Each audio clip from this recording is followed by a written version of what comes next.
Hello and welcome to the Lorefield Podcast, a Starfield lore and news podcast. This is episode 12 and the colloquial kickoff of season 2. It's our first episode since the Xbox Bethesda Showcase. We have a lot of discussion and analysis to come on that. Yzra unfortunately is ill and was unable to be with us for this episode. Best wishes to you, Yzra. We hope to have you back shortly.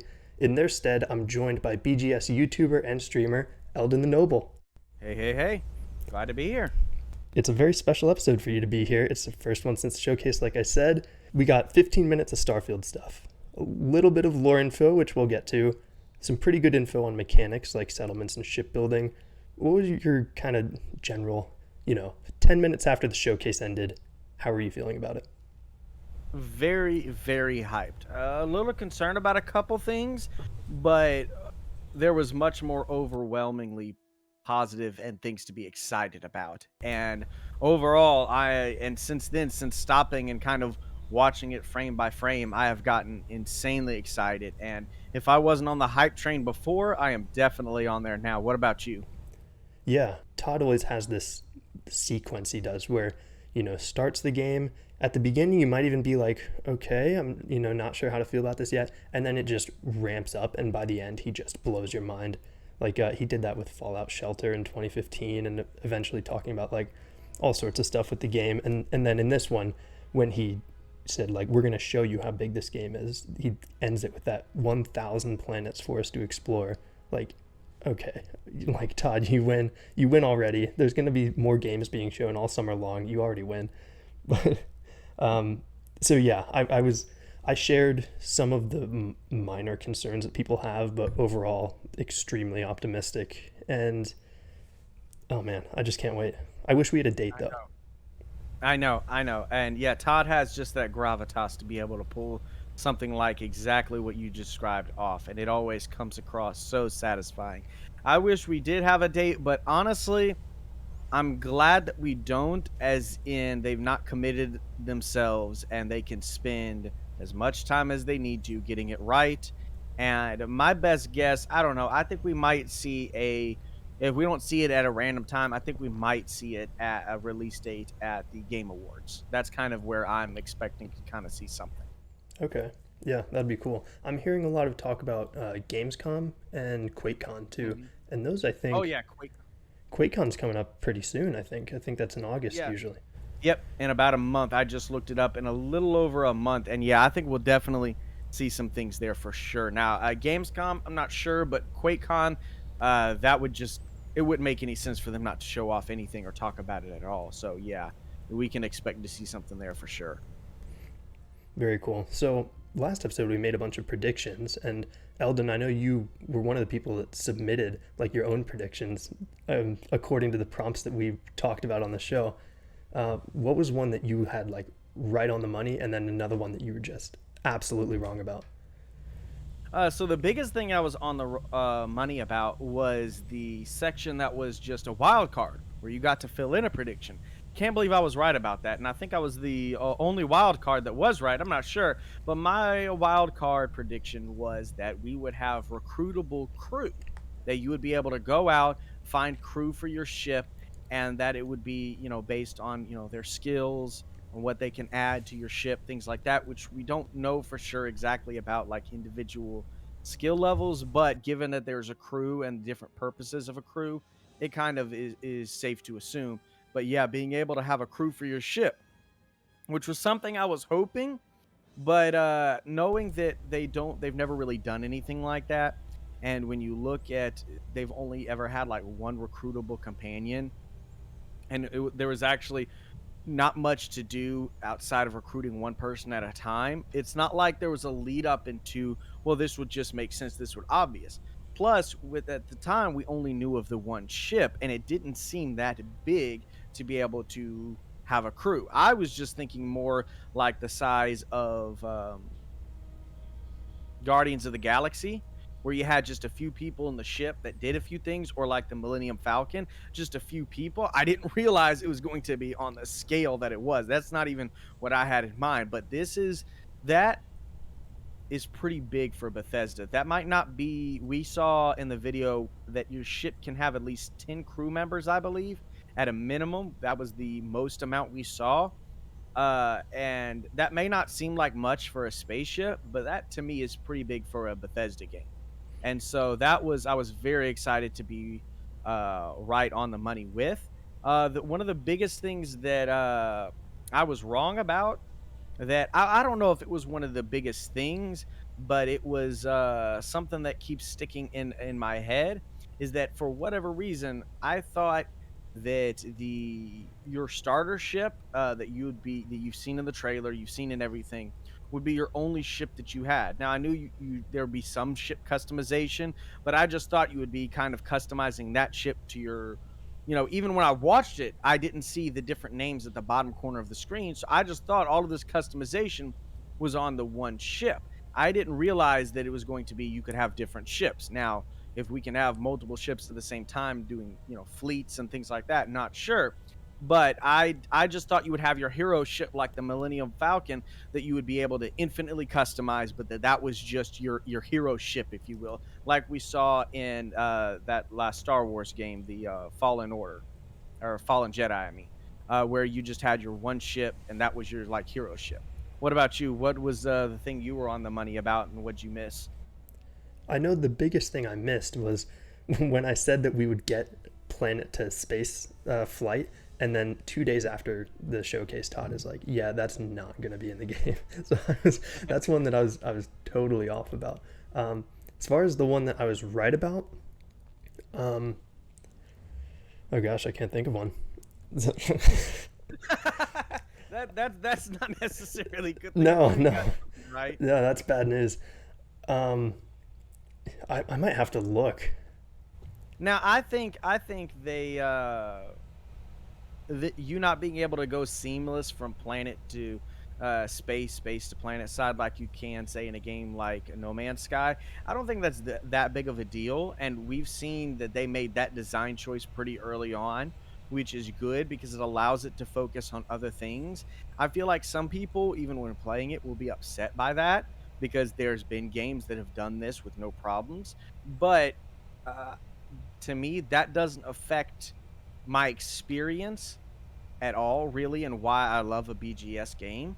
And like I said, it allows them to focus on more important things and just leave that technology to just being like a brief, like kind of loading screen that doesn't seem like a loading screen in which you transition from planet to space and vice versa. So I think I predicted that wrong as well, but that's not one that I'm necessarily disappointed with like a lot of people are. Sure. I will say I think the one that I was right about was the modular ship customization. I did Yeah. I did predict that, and it was kind of low hanging fruit, like we kind of saw it coming. But Right. I also said we'd be able to own a ship that's not the Frontier, and we later learned that we can steal ships, which is really cool, by the way, and I can't wait to do that. Yeah, I did remember that you had said that in the last podcast, and I was like, I think a lot of people said that, and I kind of disagreed with that, and I was the one that was wrong there. But yeah, being able to have different ships and be able to customize different ships for different purposes, like one for fighting, one for hauling, one for that, that's really awesome, and I'm excited to see. Yeah, for sure. So I think we'll get now into some of the stuff that we saw in the showcase, and I think the first thing we'll talk about is the UI element. It was obviously one of the first things we saw in the gameplay, and it was there pretty much the whole time during the gameplay. So I thought it'd be a good place to start.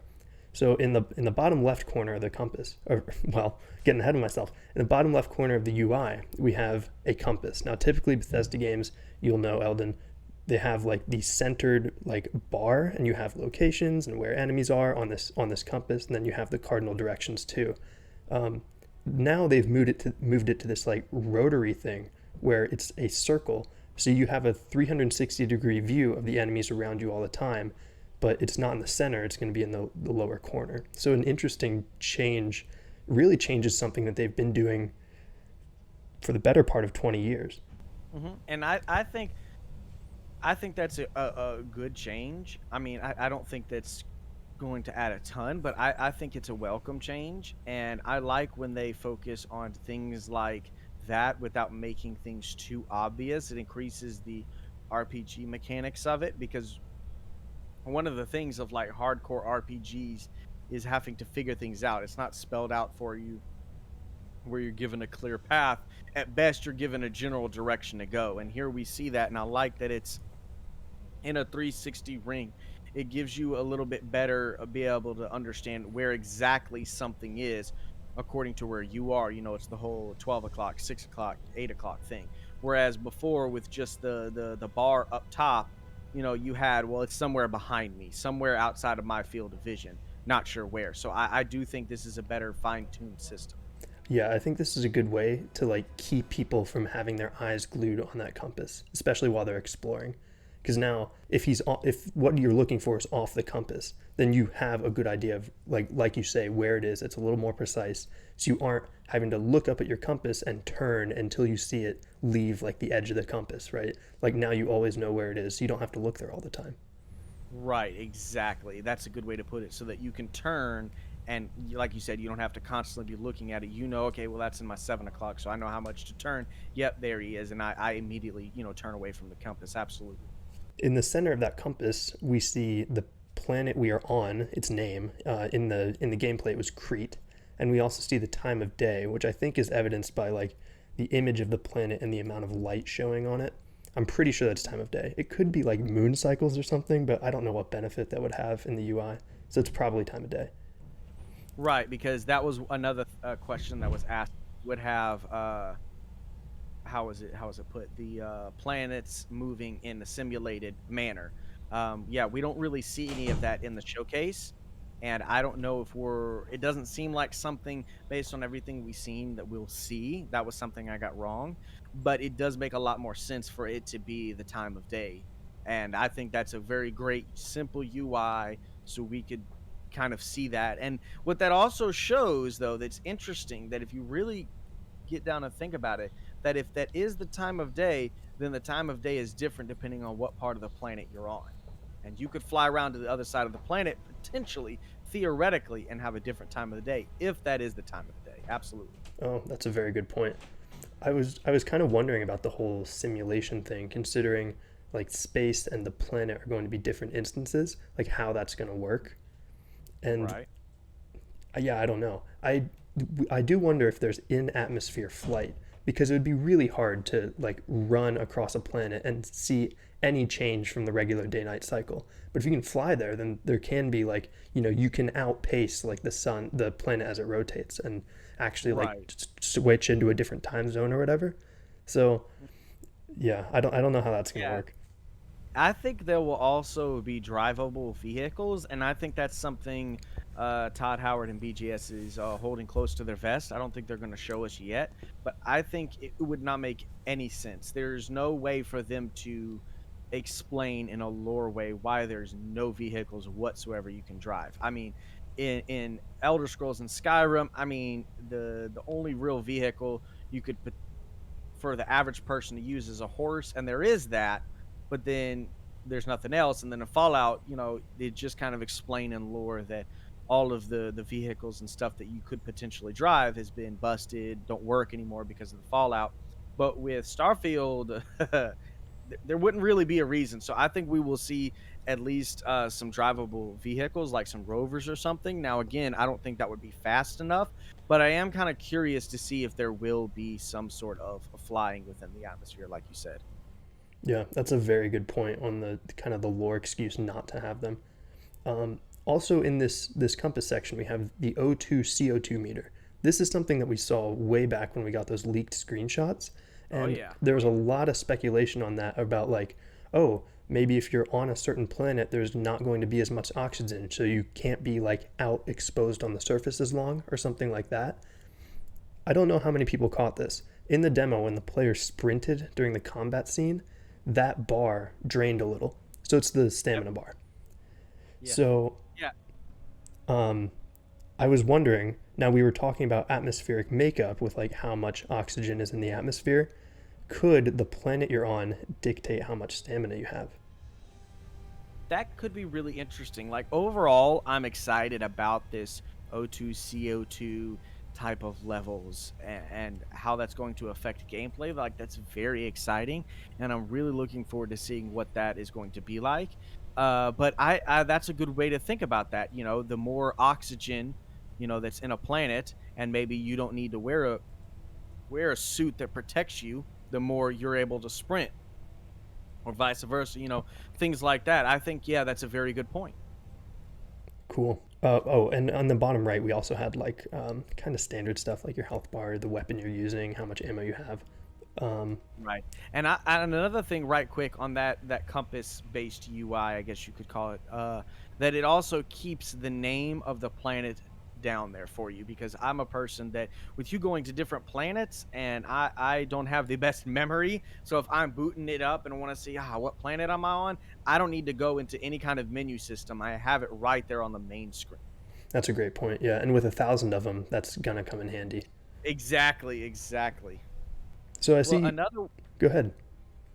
No, another one of, when talking about the UI, the thing that the biggest UI element that jumped out to me was the weapons research screen. Now, at first, I thought that was the weapon modding screen, and then somebody pointed it out that it actually says laboratory, a research laboratory, and it's the weapon modding screen, but also the character creation screen UI and layout looks amazing to me, and I really can't quite put my finger on why it's so good, like to be able to express in intricate detail why it's a good UI.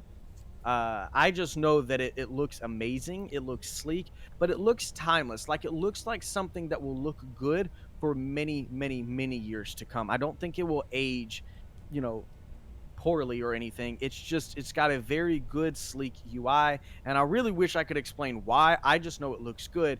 But the thing that worries me is on the opposite side of things, is that when you look at the Outpost building UI, and we'll get to that kind of stuff a little bit later, that the UI for that, to me, looks a bit subpar. Maybe it's just the color scheme, I'm not sure, but it looks like it's in a very, very early alpha state, like a technical demo more than a game.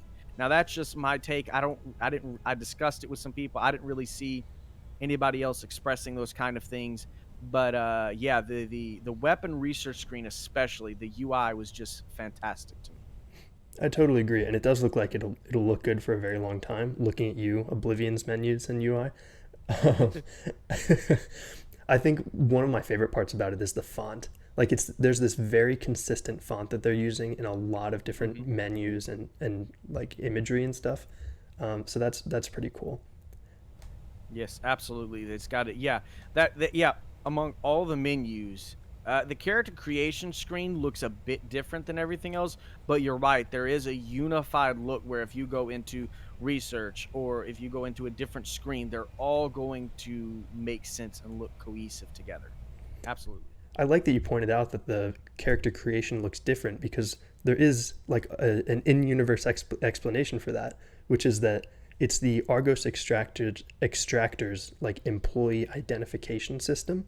So I think what's happening there is that maybe we're getting hired with Argos extractors, which is a mining company, and maybe they're having us fill out like an identification form, and we're using one of their computers to do it or whatever. But that's really cool. I like that you said it looks different, because like that makes perfect sense, because that's their system. Absolutely. Yep. Yes, sir. So moving on, there was some stuff. There were a lot of like short little gameplay clips, and one of them showed like a rover in the Earth, and I think there was a huge hint there to like where that is, what we were looking at.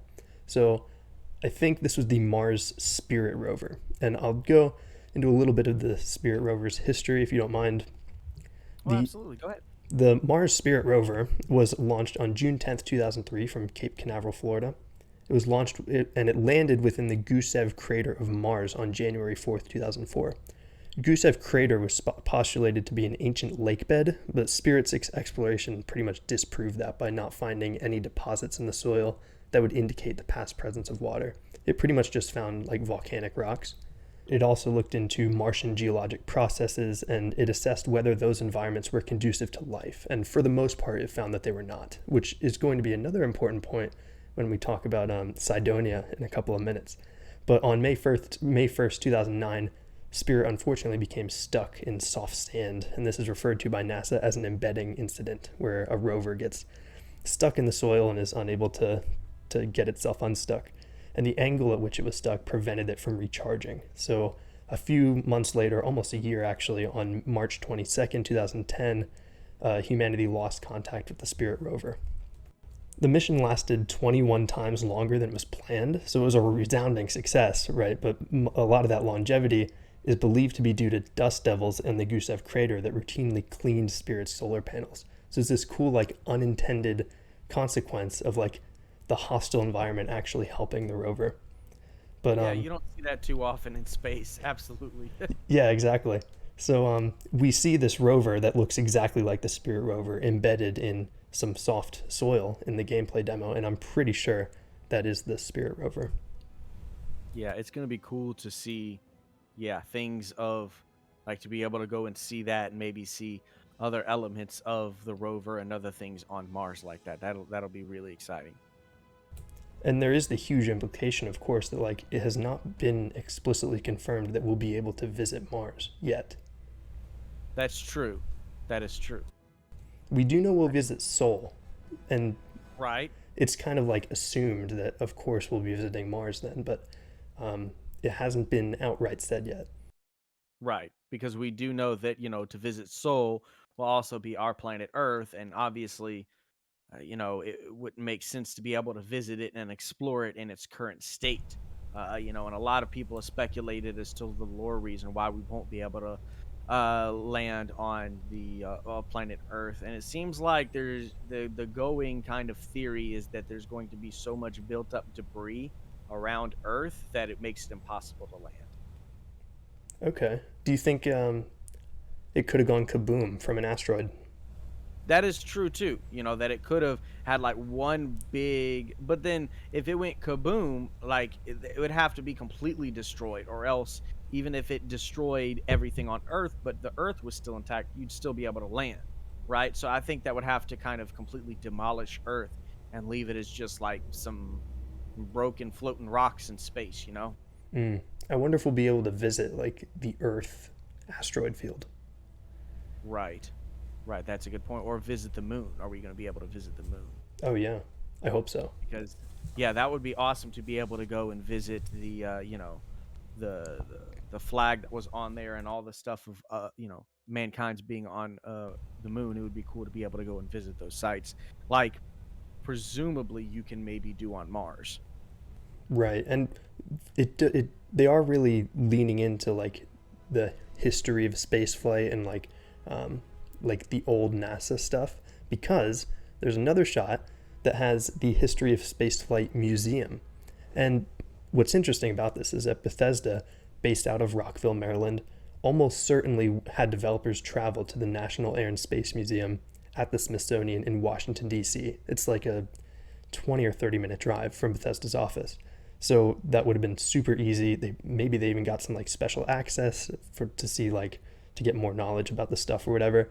And then they're probably inspired and put this history of spaceflight museum in the game.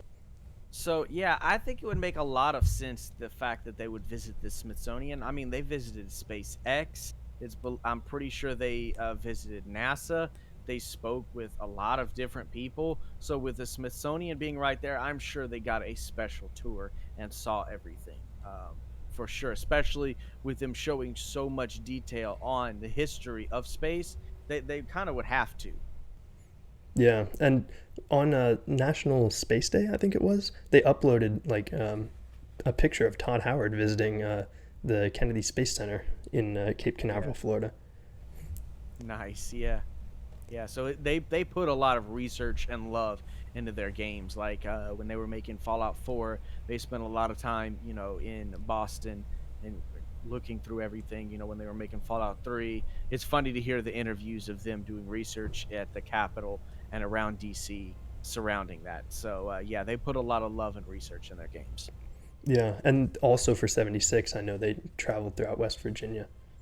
Yeah, and that really, despite what people say about it, you could tell that there was a lot of research done on the lore and the stories and the fables of the people of that area. And that was really cool to see. I'm not from that area, but through, looking about the different things that they talked about and researching it, they really They really spent a lot of time showing some love to that area like that. Yeah, I firmly believe that that game was Bethesda's best like world. Like it had the six Right. different regions that could have been like different games on their own. They're so different from each other, and it's a really fun world to look at and provide some great views.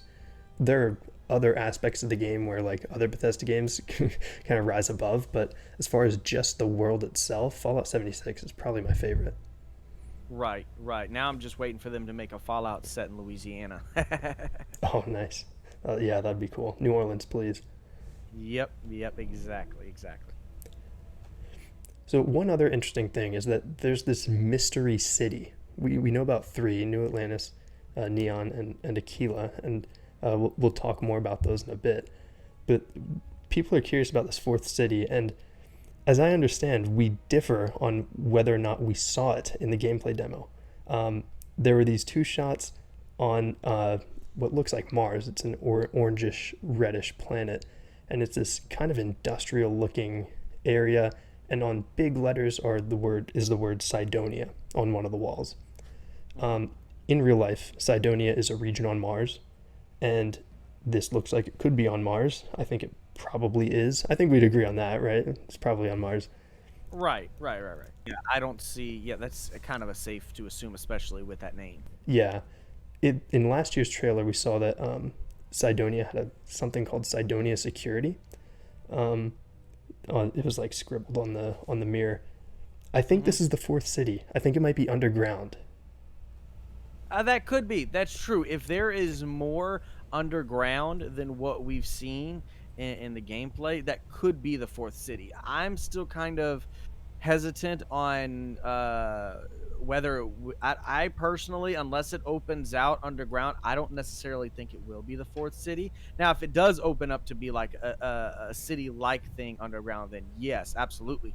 But the screenshots that we've seen almost seems like it's a mining operation and it's more of an industrial outpost than necessarily a city. But like I could also see like what you just said. It does look like it goes underground some. We just don't know if that's a city or mining operations. I'm not sure, but I'm sure there will also be plenty of smaller towns. Let's say, let's hope that there will be more than just the four cities, besides of what you create with your outpost, but more towns and smaller cities.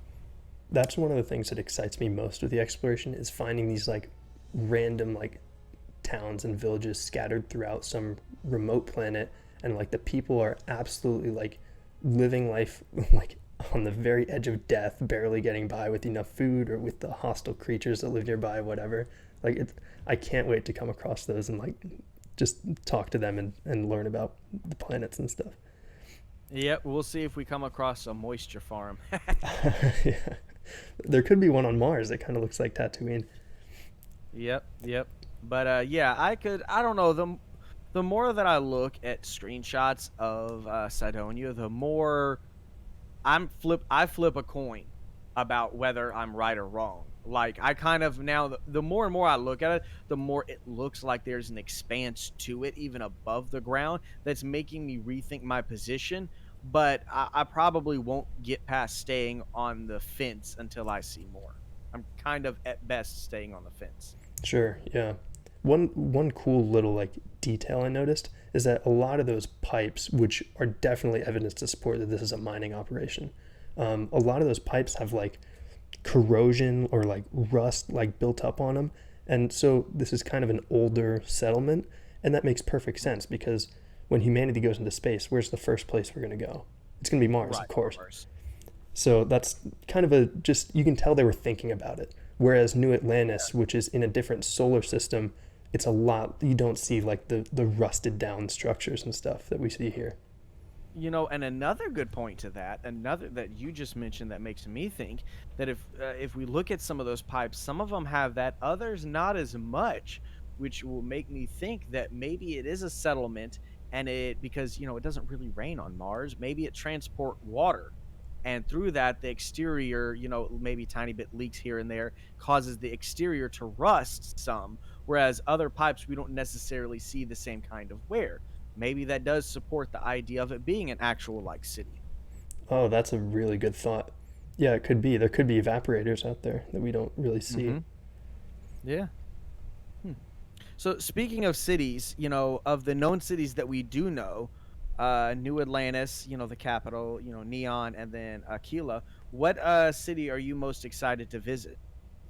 For me, it is Like, absolutely Aquila. I'm a huge like Freestar Collective dork already. So I just think the Astra are really cool. The concept arts and stuff that we've seen in that city are really cool. Mhm. Yeah, far and away it's Aquila City. How about you? I got you. For me, it's kind of torn in two, just for the sheer being able to see the most amount of NPCs and the scale of a city in a Bethesda game. I'm looking forward to New Atlantis because somebody did, I think, a recent count, and just in looking at New Atlantis of what we've seen, we're like 140 NPCs at once in the city that were walking around and such, which is an absolute massive number. To put that into scale, Diamond City in Fallout 4 had like 50. So that is almost triple. And to be able to see that in a BGS game would be absolutely incredible. Now that's really the only element I say in New Atlantis. I'm really looking forward to seeing Neon and the kind of cyberpunk and the different neon lights and things like that, of the aesthetic of it. I'm looking forward to seeing that. But in terms of mechanics, New Atlantis. I mean, I'm excited to see all of them, but it'd be nice to see um, BGS's take on a cyberpunk style feel, on a cyberpunk style city. Yeah, that's something they've never really done before. Right. I wonder with the number of NPCs that there's going to be, how they're going to approach like the daily schedules and like the permanence of the NPCs. Like if I go on a killing spree in New Atlantis and I go on an adventure and I come back, will the population be reduced or will they Hmm. like respawn? That's a good point. I hope that you're able to break the game like you have in previous Bethesda games. Like absolutely.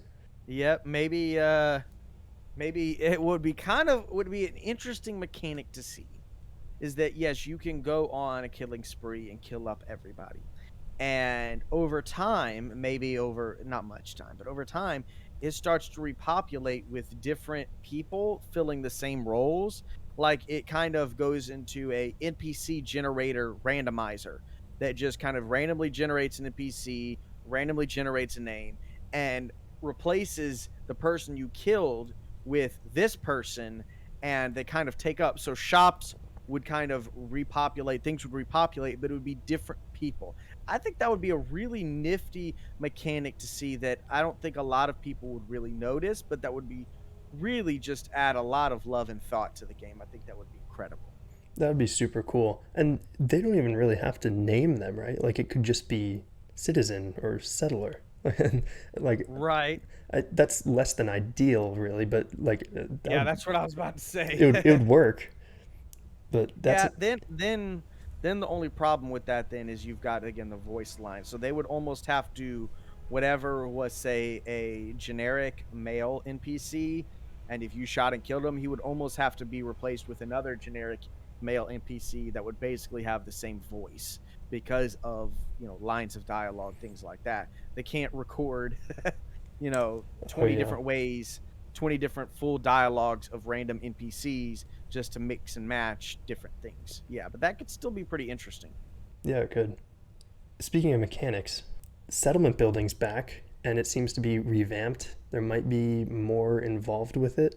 There's this new vertical view. You get like a bird's eye view of your settlement as you can build it, and I love that. It was so necessary. Now you don't have to run around your settlement to build like a building. Absolutely, and I think they did that to focus on the point of your outpost will be to build for production and efficiency, and that allows for better efficiency.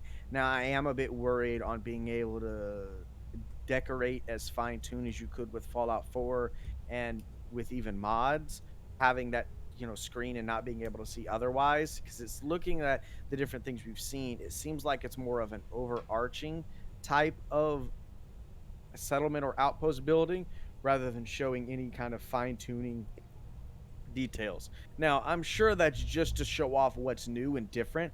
I'm sure there will be, but I am kind of waiting to see that to make sure. Sure. We do have a quote from Todd Howard about these outposts, and I've been referring to them as settlements, but I think the proper term is outposts for this game. He says, "You can build your own outposts. These act as a home away from home for survival and resource generation. You can choose where and how to build each one, and you can hire characters you meet to keep it up and running." Now, I hope, so in Fallout 4, remember, you could set up those recruitment beacons and then people would show up and you hovered over them and it was just settler. They had no like interactive dialogue. I'm hoping like the people that come to our outposts will have like backstories, like how we met them. They'll be like involved in side quests and then like they can come work for you or live with you. So like I was thinking, I was just trying to like brainstorm for an example of this and like perhaps just imagine you save an explorer's life in a cave. They're like cornered by the Ashta and they're like facing death in the eyes. And we kill the Ashta and save them. So now they're like all scared because they're about to die and they don't want to be an explorer anymore. They're like, I just want to settle down. So maybe you can say to them, hey, I'm setting up this outpost on Crete. You want to go like be a farmer? And they'll be like, sure. And now you've recruited a new settlement worker. So I was just thinking like maybe that's one way that could work. Yeah, and I think, we could see that. I think that would be, a very exciting way to do. But Todd Howard, when he said it, I think he chose his words very clearly and differentiated it from a Fallout 4 when he said you can hire characters, right? He didn't say you can recruit NPCs. He said you can hire characters. So I feel like not only will those people be named, but you can kind of choose who you want to hire for your outpost. Now, something that I'm kind of going out on a limb for, but I'm seeing all signs pointing to this, and I think I heard somebody talking about this in the things that I've looked up and read and watched and stuff like that, but I'm not sure. But it had to do with the fact of, possibly these NPCs that you recruit for your ship or your outpost, you can choose to take on with you as a companion. Now, I don't see another thing that I was hoping for is the ability to have multiple companions as you adventure, so almost more of a small party than just a companion. I don't see any signs to that so far, but it does seem like things are kind of pointing to where you can take, say, somebody that you hired for your outpost and say, hey, come with me for a little bit, and then you go off. That I think would be really, really nifty. Yeah, it would be awesome because in Fallout 4, I was always stuck with this dilemma of dog meat. Dog meat is, in my opinion, the best follower because he can like take down enemies and like increase your percentage in VATs. But there's no backstory to dog meat. Like you can't talk to dog meat. He just barks at you. So well, I found that he had a bad habit of running up ahead and getting me in trouble because I liked doing a lot of stealth, and he would just run on ahead, and I'd always be hollering at the game like, dog meat, get back here, come here. That's true. He is not very friendly to stealth gameplay. But I'm hoping... No, I don't want to choose between Vasco and a human companion that actually has a backstory. Like I want at least two because I want to have Vasco with me. There seems to be a lot of utility there. And then I also want somebody who's like is interesting. I don't mean to put down Vasco, but Vasco probably won't have an exciting backstory. No, I understand completely, and I agree with you. And it's honestly knowing how, Bethesda is in terms of they listen to their fan base, and knowing that they did a lot of new things with Fallout 4. Some of it stuck, some of it didn't, and a lot of people said, "Hey, I don't like not being able to have another person besides dog meat as a companion. That I have to either choose dog meat or another companion." Well, we've seen that, a lot of people complained about Fallout 4 having a voice protagonist, and so they got rid of a voice protagonist. I think it's safe to assume that they really wanted to listen to their fans. They're going back to a lot of RPG mechanics. I think it's safe to assume that you'll be able to have Vasco and another, say human companion. I hope so. On the topic of these older mechanics that are coming back, this leveling system demands some discussion. So, oh, yes. Oh boy, skills Skills, first of all, they've divided into 5 categories, which are physical, social, combat, science, and tech. I'm really curious about the distinction between science and tech. Yeah, I was curious about that too. I noticed that. Each category is assigned a color, so it's kind of easy to see, like in menus and stuff, what category a perk belongs to, or skill, sorry, not perk. Um, and then you can also pick your background, and 3 starting skills are given to you according to the background you pick. So, for example, if you pick the chef background, you can cook specialty foods right off the bat, and you get a melee damage bonus because chefs are good with knives, and you get a boost to HP, which I guess is because chefs eat healthy or something. I don't know. Right. Yeah. I'm not sure. I guess yeah, something like that. But yeah, the different elements that we're talking about now, like the backgrounds, is just insane in terms of the depth and the ability to add infinite replayability. As we continue going over things like the backgrounds, the traits, things like that, I do think we will see that this game will be the most replayable BGS game that they've made yet. For sure. Yeah, so far it really is looking that way. Yeah. So outside of backgrounds, so like you said, the ones you mentioned, as well as, you can choose other backgrounds that have like pistol certification so that pistols do more damage, just stat increases like that. You also have, traits, and different traits affect different, elements of the game. So for instance, you can start with a starter home and then owe a mortgage, owe the bank for it. You can also go and visit your parents, but you have to send them money, but you have your parents, which is intriguing. I think we're about to get into. But then you can also be introvert, seeing things like that. But it is interesting the fact that you can go and visit your parents, isn't it? Yeah, I there are a couple of questions I have about that. Like, first of all, do they give us a quest? I hope there's some interactivity there where like, oh, your mom has, she got her hip replaced. Can you go get us some food at the market or something as simple as that? Like that would be awesome. Right. Yeah. Just something more than for 10% of my income, you get to just replenish your health and, ammo, stuff like that. That it's something more than that. You're right. Just some kind of story element. It doesn't have to be a crazy large side quest, series of side quests. Just something to give some kind of story. Absolutely. I think there almost has to be because if you're a player and if you so let's say like the game is a few years in and like the players know what the backgrounds come with, what player is going to sacrifice 10% of their income to visit 2 NPCs that don't do anything? Well, right. I think they'll have to do mechanically. They will do something. Like I feel like you'll be able to probably heal for free.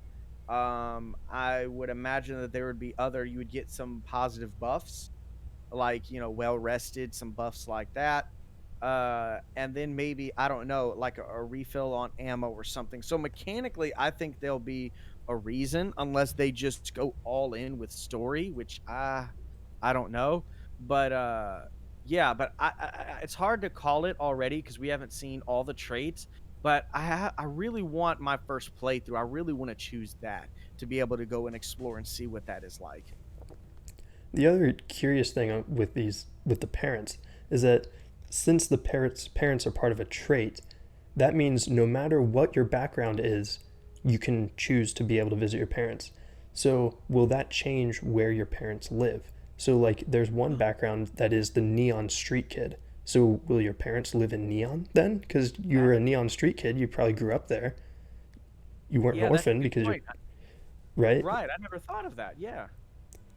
So I'm not sure how that'll work. It would be weird if they were stuck into one fixed location. They could explain it away, like maybe you talk to them and they say, "Oh, we've been so happy since we moved here." Like, okay, they've wiped their hands. It's all good now. But something to consider for sure. Right. Yeah, and then we have the activities, right? That activity system is just incredible, isn't it? Yeah, like ranking up your perks.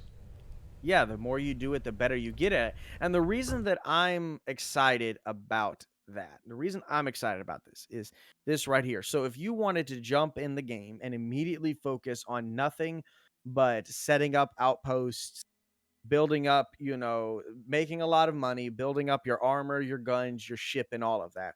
And then you go out and start interacting with the world, doing quests, doing the main quest. That it does not matter how good a gear you have, you will still need to become proficient and better at your guns. You still need experience, right? In terms of real world terminology, not just experience points, but you'll need experience so that you get better at guns in terms of shooting. And I think that's really, really amazing because that allows you to progress in the game as you want.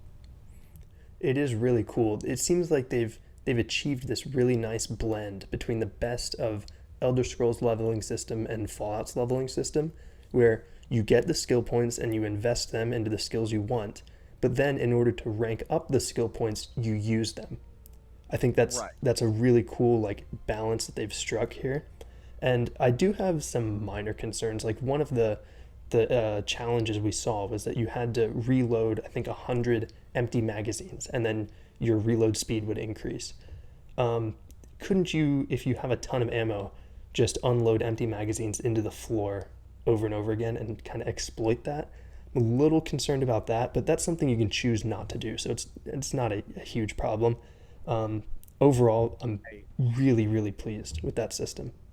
Right, and you can kind of see the same thing in like Oblivion and like Acrobats. You could just sit there and jump off a rock for an hour doing that over and over again to increase your acrobat, which again, that is something you can kind of spam, but of all things to spam, I think activity-based things like that is a good thing. I don't now, yeah, you don't want to do that necessarily with all of them, but the occasional, activity that you can kind of sit down and spam like reloading, I think that adds some kind of interesting charm to it. Not necessarily because it makes sense, but because, oh yes, this is a video game. Yeah. And another thing that's cool is that like if we expand this logic out to like for example the chef's perk where you can make special dishes. If we think about what those challenges could be, if you maybe make 50 like unique dishes or whatever, not unique, but like you cook 50 different items, you rank it up and now you can make more because you've become a better chef. Like I don't know, it's really cool and realistic, and it's going to be a lot of fun to level up. Yeah, absolutely. When looking at these activities, skills, backgrounds, traits, like I said earlier, this is going to have more replayability than Skyrim, than any other BGS game, because even just in terms of choosing your background, like you said, the street kid on Neon, right? And what that does is it opens things to Neon, but closes things out in other elements. Same thing with religions. You can be more proficient and allow more elements in one religion, but shut out other religions. And what that's going to do is encourage you to go and replay to be able to see more of the game. And that is very exciting. Very, very exciting. Yeah. Also, with this distinction of like the 5 different categories, I wonder if that's just like for organizational purposes to like help you find the perk you want easier, or if there's going to be like some actual, I don't know, if there's a way you can build like a more social based character that's not, I guess you can just invest more skill points into social perks, but Right. I think you're talking about more like a Fallout building system with the special system. yeah. Yeah, and that would be, it will be interesting because now that you've mentioned that, that is true. So before, in Fallout 4, 3, New Vegas, well, really any of them, from the very beginning, you build your character. You can build your character based on the kind of playthrough in terms of if you want to be more combat focused, if you want to be more social focused, if you want to be more luck focused, if you will. Whereas this doesn't seem to be quite the same. You will have things that'll affect, like you said, you can choose chef, you can choose a cyber runner that will focus more on combat, and other backgrounds that focus less on combat, more on social. But you're right, it isn't the same level as Fallout is. So yeah, hopefully in this 5 system, you will be able to kind of just invest in that. Maybe you'll have a few points to invest early on. And in thinking about these 5 different categories, I now remember, I can't remember which one it is, but one of the backgrounds, all 3 of the perks were combat perks. So I think that might be a way that you can kind of start building your character towards like 1 or 2 categories that you really want to focus on Right. by picking your background. So Yeah, there's that angle. absolutely. And you know what's funny that we're all talking about? We're talking about RPG mechanics, backgrounds, starting skills, traits, activities, things like that. You know what game doesn't have those things that everybody is comparing this game to being? Have a guess. Yeah, you go ahead and guess. No Man's Sky? No Man's Sky. Like I understand some of the lines drawing of similarities. For instance, the manual mining, which that has me a little bit worried. I hope that's kind of a throwaway mechanic that just allows you to early on for free get a little bit of, basic like iron, basic a little bit of ore to get started with. Or if you're in a pinch with money, you can kind of go out and get kind of what you need, but it's something that you could 110% ignore, but still fully do the outpost building and ship building, right? And I think we kind of both express similar concern with that mechanic, if I'm correct. Yeah. Yeah, but yeah, so you see, there is that similarities to No Man's Sky, but No Man's Sky is not a role-playing game. In fact, the gameplay loop is mining, and then once you get the stuff, you can craft fuel for your ship so you can fly to another planet, so you can craft more to fly to another planet, and it's the gameplay loop of mining to fly, mining to fly. And that's doesn't sound like a BGS game like at all. That's not their gameplay loop in the slightest. But B, that doesn't sound like an RPG, which it's not. No Man's Sky is not a role playing game. It's like an action adventure game, which is fine. But to compare the two, I don't, like I said, the lines to draw similarities between it to say like No Man's Skyrim, right? That's saying, hey, it's like Skyrim, but No Man's Sky themed. Okay, I still disagree with that, but I can understand that. But to say that it's just a No Man's Sky ripoff and that it's literally just the exact same game is absolutely insane to me because there are so many differentiating elements of these two games that it's just because they're both sci-fi. Like, it's not quite like No Man's Sky is high fantasy and bright colors on top of the RPG mechanics. Starfield is more low fantasy, more grounded in reality, and is more of a realistic take on planets and colors, if you will. And I don't understand people when they say, "Oh, this is just a ripoff of No Man's Sky." No, I don't either. I mean, you can look as deep as you want in No Man's Sky, and you won't find these giant lists of perks that we saw in the Starfield gameplay demo. Right. There's not even character building because it's not a role playing game. Yeah, And I'll be making a video at some point in the future breaking down what are the elements of the core elements of No Man's Sky, what are the core elements of Starfield that we know of, and show how much there is differentiating. Now, another thing that is um takes away from both games is that when you compare both of them, it takes away from what each game is doing. Like, it's not just a kind of a negative thing to say towards Starfield to say that it's just like No Man's Sky, but it's also kind of a takeaway from No Man's Sky with what they accomplished, with the scale of their game, with the ability to do the random generation that they've done. That's a feat in and of itself. Bethesda's not trying to do anything to that scale, and so to try to dumb it down what they accomplished just takes away from their accomplishments.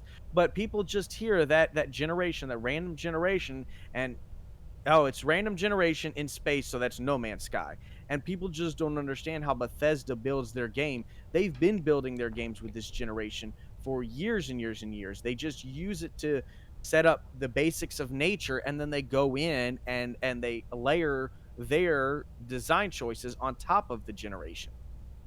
for sure. Yeah, I remember in the Oblivion documentary they talked kind of at length about how the world initially was procedurally generated, and then over the game's entire development cycle, several years, you had people going through and placing like rocks and houses and stuff as they saw fit. But they started with this procedurally generated foundation, and Yeah. nothing's really changed there. Right, yeah, procedural generation. And what, Oblivion's almost 20 years old now, coming up not too long. Yeah, wow, that's Yeah. crazy to say. So- Yeah, it's Yeah, 17, it is. 17 years old, I think. Yeah, 70. Yeah, and so the fact that they've been using procedural generation for that long, that people are now thinking that it's just going to be No Man's Sky and everything's just procedural generated is just crazy. Yeah, and this is not to like bash on No Man's Sky. That's a game I have a lot of hours in, and I love that game for what it is. But I Right. totally agree. The comparisons with Starfield are not, I mean, they're very surface level. Exactly. That's a good way to put it. Very surface level. Okay, both are in space. Both have at some point some kind of manual mining. Both have a shooting mechanic. You know what I'm saying? Like you say, it's exactly surface level. And I agree. No Man's Sky is great in its own right, and to compare it to Starfield is to take away from what it did. Yeah, yeah, well said. Yeah, and that's one of the things that we got to see after the presentation that I was excited, and I'm glad to get notifications now when the Starfield Twitter goes and makes a new post, because I instantly drop what I'm doing and go see what they're saying. After they dropped on Twitter, they started dropping new information that we didn't get in the press conference. The fact that there's going to be a lack of voice protagonist. What do you think about that? Yeah, I'm happy about it. And it seems like, and I'm curious if you're reading the same thing. The like core BGS fans are really happy about that, and then people who aren't so like hardcore BGS are more, I don't want to say on the outside looking in, but people who don't follow Bethesda as closely as us and pretty much everyone listening do, are less happy about it, and we're more in favor of the voice protagonist. Right, because they're more, you could say, casual BGS players or casual role-playing games. So what they do is they play a wide variety, let's say, of games. Well, most games these days do have voice protagonists, but as people, like you said, that we know, people listening know, hardcore role-playing games like a lack of voice protagonists for role-playing elements. And it was wild to see. I got to see all of those people that you just mentioned on Twitter. So when they dropped that tweet, I was going through the comments, and everybody was just so upset. They were like, man, it's 2022. How are you not going to have a voice protagonist? Which was wild to me, because I remember when Fallout 4 came out that everybody complained that there was a voice protagonist. So BGS was just like, Todd Howard was like, all right, so we're not going to do a voice protagonist again.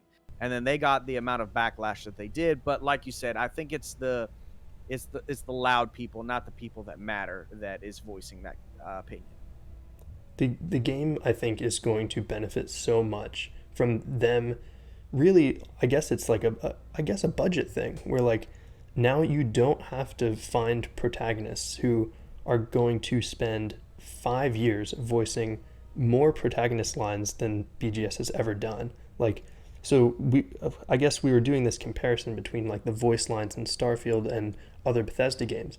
Well, Skyrim had about 60,000. Starfield is over 200,000. Skyrim had a silent protagonist, so if it did have a voice protagonist, it would probably be 100, 110,000 lines, and that's actually what Fallout 4 had, 110,000. So even if we had if we had a voice protagonist, we'd be looking at 300,000 voice lines, which is just absurd. So like, just to put into perspective the size that we're talking about, like having a silent protagonist, I mean, it just kind of accentuates even more how big the game's going to be. Right. And I think, again, I feel like they made some trade-offs in this in a good way. I mean, trade-offs in a good way. They realized things that don't really, really matter and things that do really matter, and they put things into things that really matter, like we talked about earlier, the ability to seamlessly go from space to planet side to space. In all actuality, of a BGS RPG in the grand scale of things, that doesn't really matter. Same thing with the voice protagonist. It allows them to free up more time and energy to do more, say, NPC voices, to do more NPCs, things like that. And I think that was a very, very good choice. Definitely. I think we might be moving on to the end. I know there's so much more to talk about from that showcase, but Yeah, we could go on for hours and hours and hours for sure. oh, absolutely. And I mean, kind of the basic idea that what we're trying to do with the breakdown of the showcase is like do kind of bite-sized chunks like all summer long, and hopefully that'll tie us over well until the next info dump. But unless you have any other thoughts about the systems or like anything really, is there anything you want to I add? mean, I don't think there is too much. I think we covered some of the biggest things that jumped out to me in a positive way. The ship building. I think the level of customization and that screen that we saw and how you can piece together ships and the different companies there that built the different elements and how many different tabs were on the ship building as well as the outpost building was just pretty huge in scale. But we talked about the outpost building, the ship building. The UI I think really jumped out. The backgrounds, the starting skills, the all of those elements, the activities were really jumped out. And then I expressed some of my worry with the manual mining. The graphics, especially when you're in exterior views, looks a little worrisome.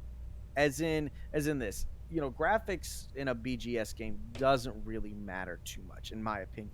That's not really why you play a BGS game. So having said that, I think a lot of people were disappointed with the graphics of Starfield because they were expecting like 2022 cutting edge graphics, and in some shots it didn't look too much better than Fallout 4. Again, that doesn't really bother me because that's not why I play a BGS game, and I think hardcore RPG players and like people us don't really play it for the graphics. I do think a lot of people were disappointed with that, and then the gunplay that we saw was pretty interesting. I I don't play a lot of shooter games, but I kind of liked the feel of the gun in terms of how it moved, how you aimed. It seemed pretty smooth, and I liked the feel of it. So that was kind of, I thought the shotgun was kind of silly looking. It was kind of funny. Let me rephrase that. Not silly looking, it was kind of funny. And so, yeah, I think those were some elements, the shooting elements. I'm kind of curious if they're going to go into any kind of like a VATS system, any kind of aim assist type of thing, because like I said, when I play Fallout I use a lot of VATS because I'm not I don't do very many shooter games. I'm not very good at skill based gameplay like that. So it would be nice to have something like that. Maybe you control it on your watch or something. Maybe it just slows down speed or time. We don't know yet. I wonder how the science and tech perks or skills, I keep saying perks, they're skills, might tie into that, like helping you with combat, because we didn't see any of those. Like, we have no idea what the science and tech skills are. Right, right. I think there's a good possibility of, there being some technology that you have that does things like that as well. Yes, absolutely. I didn't think about that. That's a good point. And Vasco, too, we do know has some combat capabilities. Right, but and another thing about Vasco that we found out a while back is they described him as being able to carry much weight, which gives me the idea that some companions will have truly different skills and you can utilize them in different ways. Whereas before, you could give any companion a gun, tell them to hold a bunch of stuff, and they're going to kind of act similarly. Some might be more wanting to get up in their face and do melee fighting. Some might be wanting to be more of a sniper, but they still more or less acted similarly. What we might be seeing here is a difference of companion AI. Like some may, be good at carrying stuff, but when you get into combat, kind of retreat and don't get into it. Whereas others might, they're like, hey, look, man, I'm not going to carry you stuff. But they're really good, in fighting. It might seem a variety of companions that you can have in terms of how they act and ways you can interact with them. One of my favorite parts about Bethesda games is that whenever they introduce new mechanics, you can always look back and see the little hints, the little breadcrumbs in their previous games that kind of like indicated what direction they were going. And I think that follower AI, you can kind of see it in Fallout 4 with the way Dogmeat behaves differently from any other companion because he runs ahead of you. No one else does that. So they already have kind of incorporated that in almost like an infantile manner. Absolutely, that's a good point. That's a good point completely because you're right. A dog meat's the only real companion that'll jump ahead like that. So hopefully, and another thing somebody pointed out. We see Vasco at the beginning of this gameplay demonstration in terms of on Crete, you don't see him anymore. You don't see him in the rest of the mission. Oh, So that's that's true. kind of curious as to what he's doing in that time. Maybe they just wanted to not show you his, combat capabilities, or maybe he was doing one of his companion jobs that is maybe staying on ship and playing defense and just kind of protecting the ship. Who knows? I wonder Maybe if he's recharging the ship. I don't know. I wonder if we can like program him, like maybe we want him to defend the ship if it's a particularly hostile planet, or maybe we can tell him, hey, while I'm doing this mission, go out and gather resources around the ship for me. That would be really, really awesome. I would love to see that. And again, in the same way that you mentioned before, I think we can see kind of little baby steps towards that direction. Again, like with Dogmeat, you can tell Dogmeat to go, hey, go boy, look for something for me. Oh yeah, And maybe you're right. Maybe we could see something like that. I think that could be really incredible. Absolutely. yeah. I'm very excited to learn more. Oh yeah. I think we'd like to learn a little bit more about you, Eldon. Eldon. I always say Eldon. I don't know why I do that. It's fine. I have buddies. A lot of people do, because when you separate the word, it's eld on, Oh, like right? break it down So into syllables. Okay. Yeah. right. So I get that, but it is Eldon, but it is all good. I get that all the time. Okay.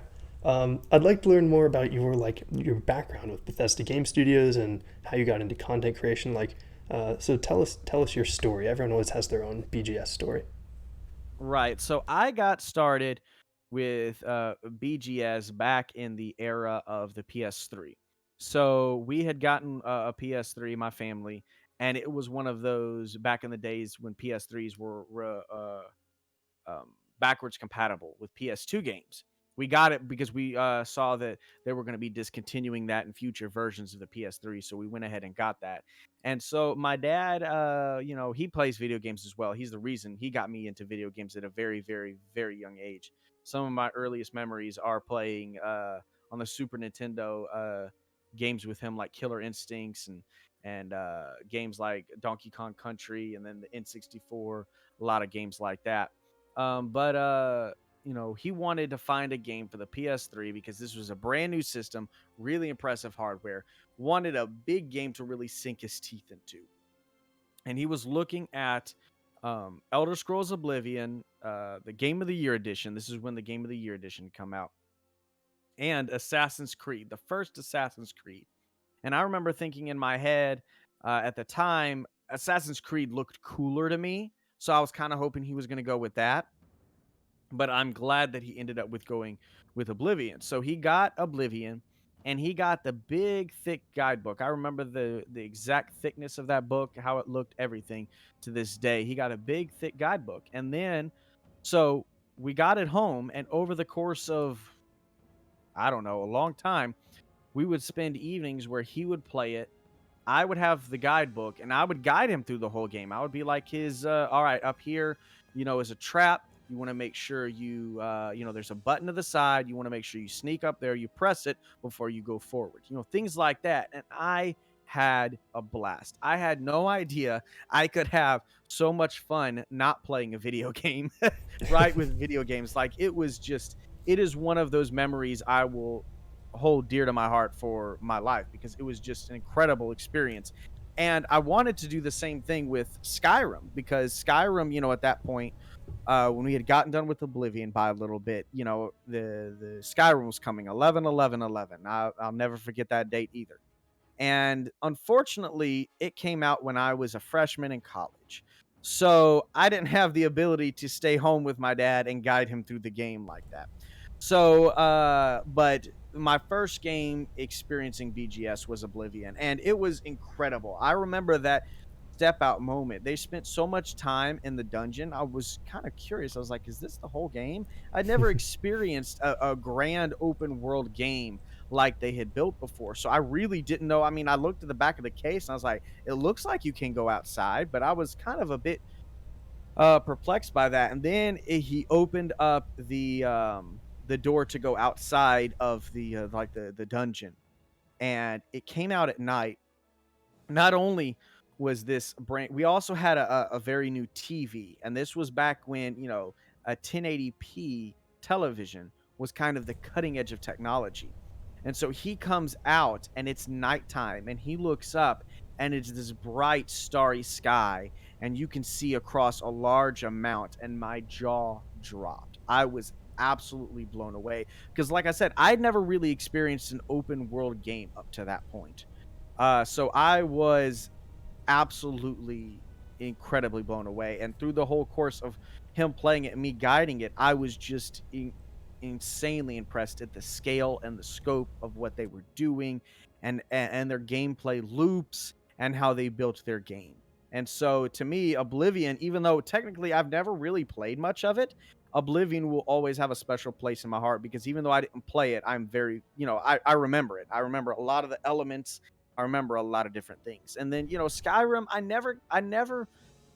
I think combined with the different versions of Skyrim that I've bought, like everyone has, I have maybe around 50 hours into it. I've never really been able to get into Skyrim because a lot of it to me is focused on dungeon crawling, which is fine. It's great. But that's unfortunately a lot of the ways that I default to playing a game is through stealth and sneaking, and constantly jumping into a dungeon to me kind of became a bit slow and tedious. Even if you did decide to tank and run through it, I don't know. It just became kind of repetitive to me. I still loved, Skyrim, how they built their game, everything they were doing.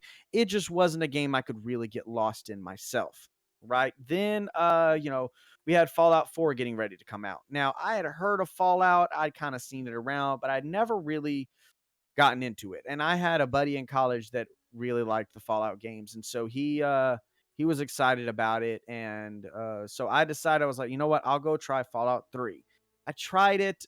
I have a hard time sometimes playing with games that have kind of become dated, and that was definitely the case there, and I just couldn't get into it. So I said, I'll wait for Fallout 4. So Fallout 4 came out and I instantly fell in love. I fell head over heels with Fallout 4. I have Fallout 4 is the on Steam the game I have the most amount of hours logged in. And so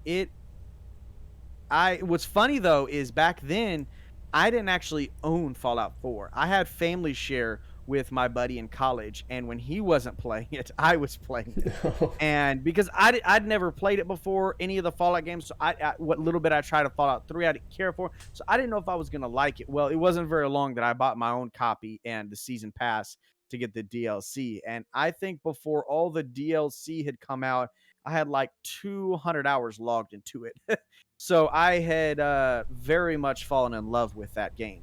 Then I decided, you know what? I tried going and playing Fallout 3 again. I'm like, I still just can't quite do it. So I decided, well, let me try New Vegas. Even though that's kind of a spin-off game, a lot of people swear by this game. Let me try it. And just like Fallout 4, I instantly fell in love. In fact, New Vegas to me is just a game that is, I know that's not BGS per se, but that still is become a BGS IP, and it just is just an incredible game and has so much like rich lore and just interesting things that are going on. In fact, the Kings, that faction is way, to me, more interesting than anything that's in Fallout 3. Now, I know that's a controversial opinion. I have friends that say Fallout 3 is better than Fallout New Vegas. We've gotten into discussions and arguments about it. But New Vegas to me is just incredible. And then I decided, well, I was like, okay, I've gotten more into this franchise. Let me go back and try 3 again. And I got a little bit further before I'm just like, I just can't do it. And so, I had realized that I love the Fallout series and that I'm going to love, games that they come out with going forward. But that was about the time that I thought about streaming, because I am a very social person. I like to talk and interact with people, but I mostly play single player games, whether that's a City Skylines type, whether it's a BGS game, whether it's a tycoon game. I like single player experiences for the most part as a general rule.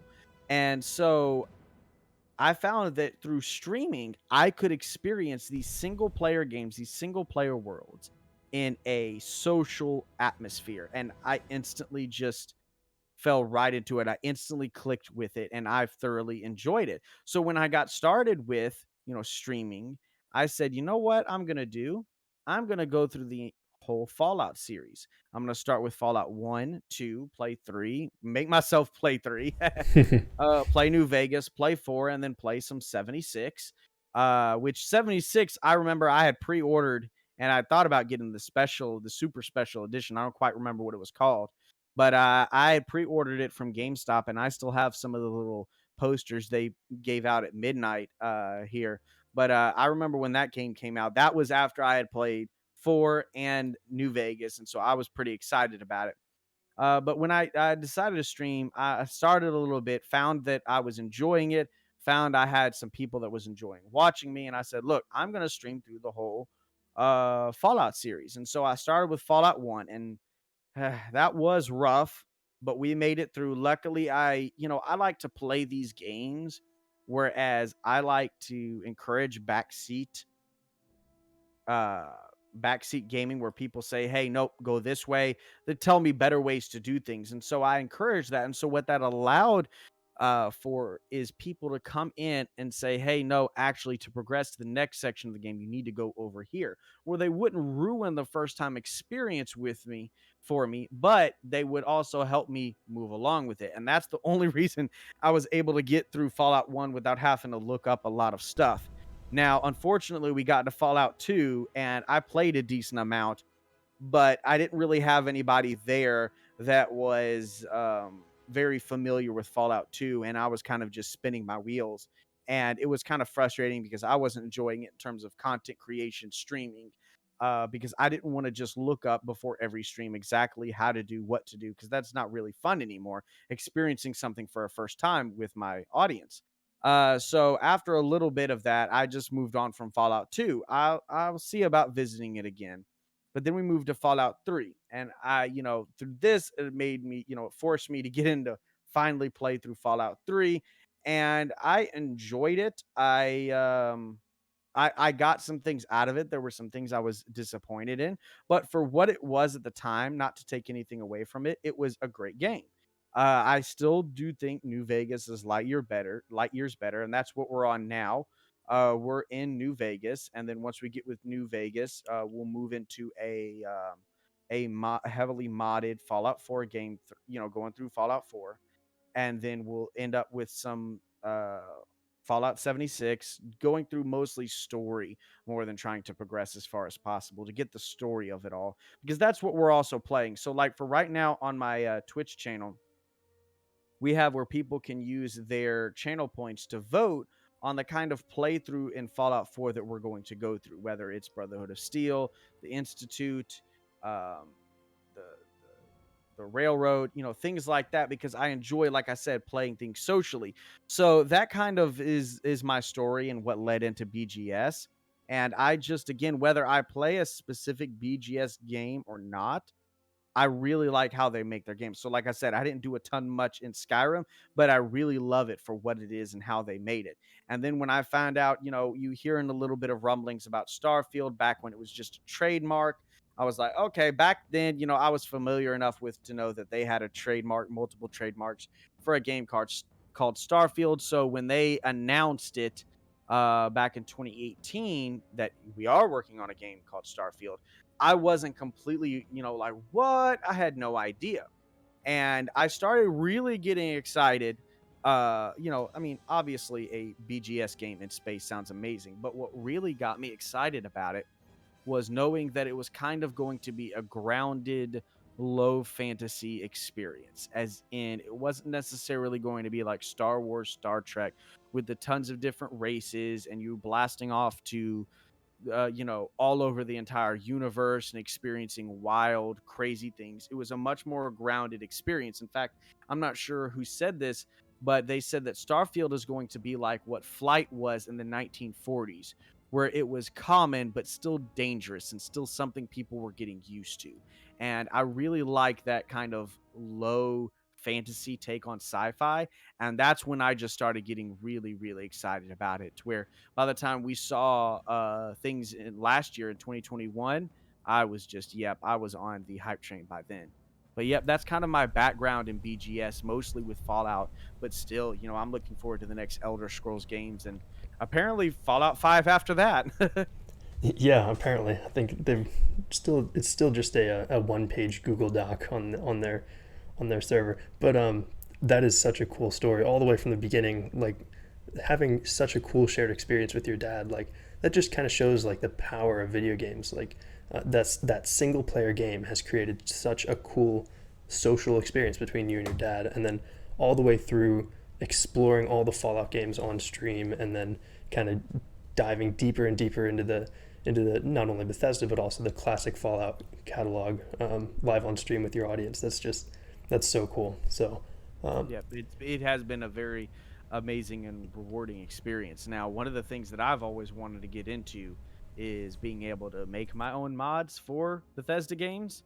But that does require a bit of learning. But I've had some crazy cool ideas for like Fallout 4 for like a mod where you could a new building pops up in an area where you can build a settlement that acts as your build your own radio station, where throughout the wasteland as you're exploring you find different songs, and you can kind of upload when you go back to your little outpost of your radio station settlement, where you can configure what the radio station plays. So where if you want one song on repeat over and over, you can, or if you have the songs in the default game but then an expanded list of songs, but if you have some songs you don't like and other songs you do like, you can kind of customize your radio station, whereas you can also build it out as a settlement.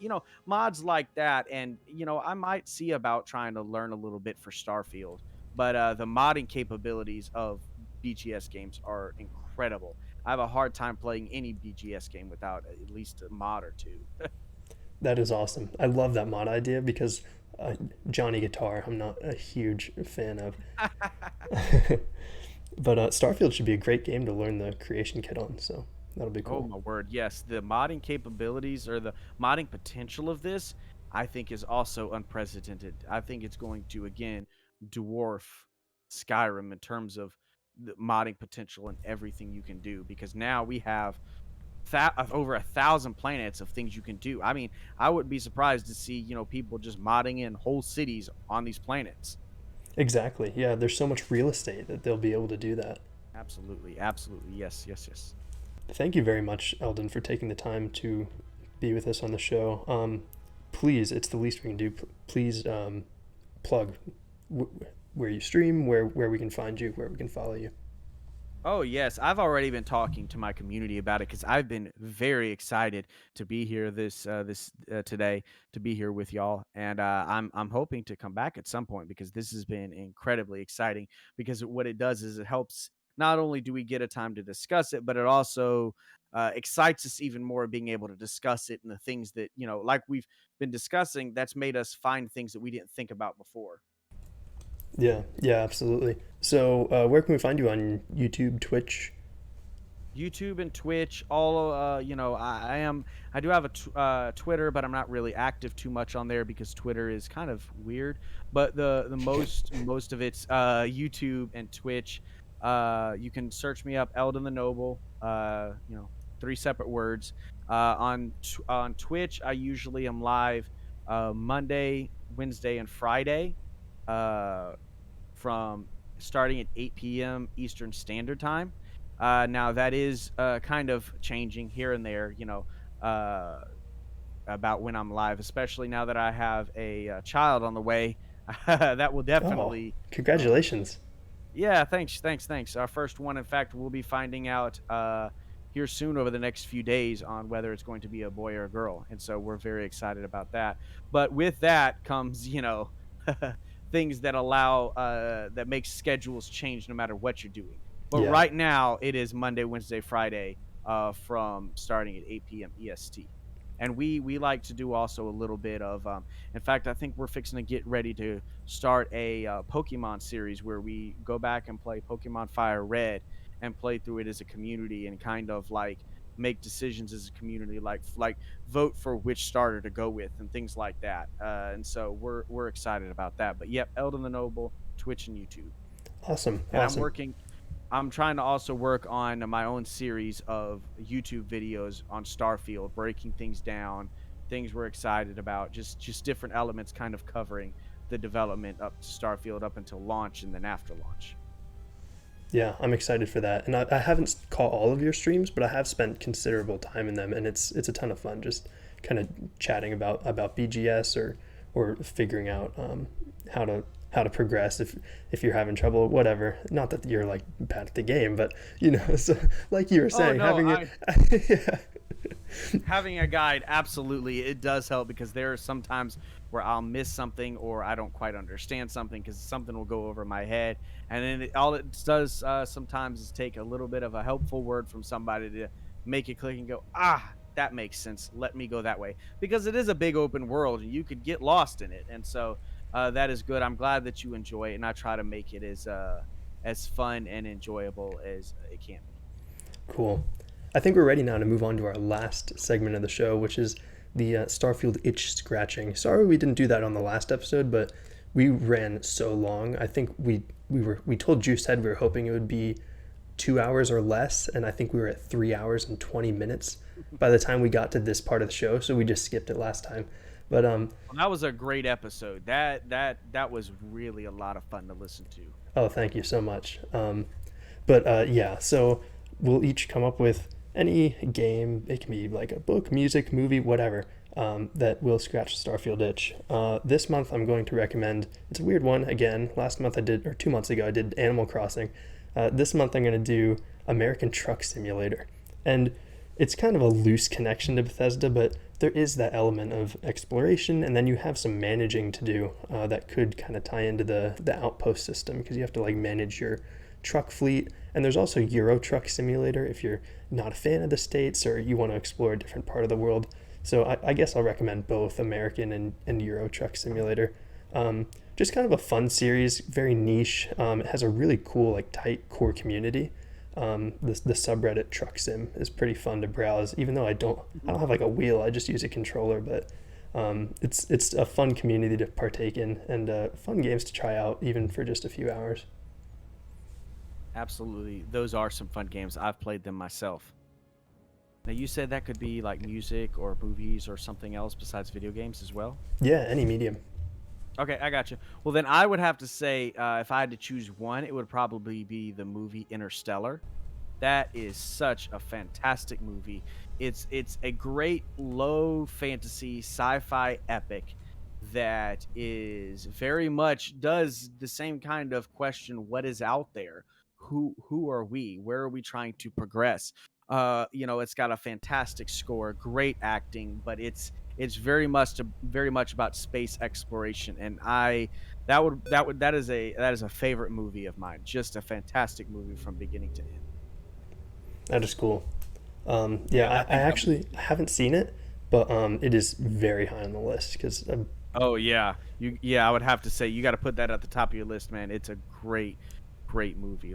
And the music, it is just incredible. It really captures you into it.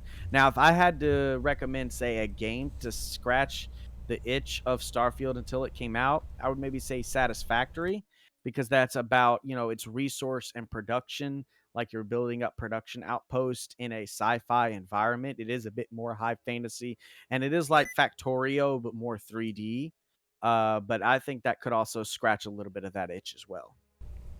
Okay, haven't played that one either, but I do know Satisfactory has a really another game that has a really like active and vibrant community that's always like sharing their creations and stuff.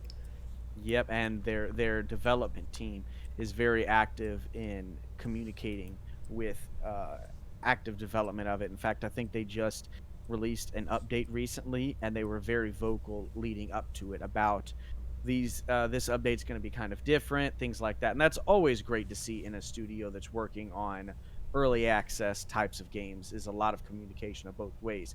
But if you're itching for Starfield, I'd recommend playing Satisfactory while watching Interstellar. I'll have to put it on my list. That's a great recommendation. All right, well, I think we're planning to do the next episode in 2 weeks. I know we promised to do that immediately after the showcase, but life gets busy. We had to wait a little bit on that, but hopefully we'll be back in 2 weeks. This has been the Lorefield Podcast. You can find us on Reddit, Twitter, YouTube, and several other places. I can never remember them all. But thank you so much for listening. This is Mitch along with Eldon the Noble. And yeah, we'll see you next time.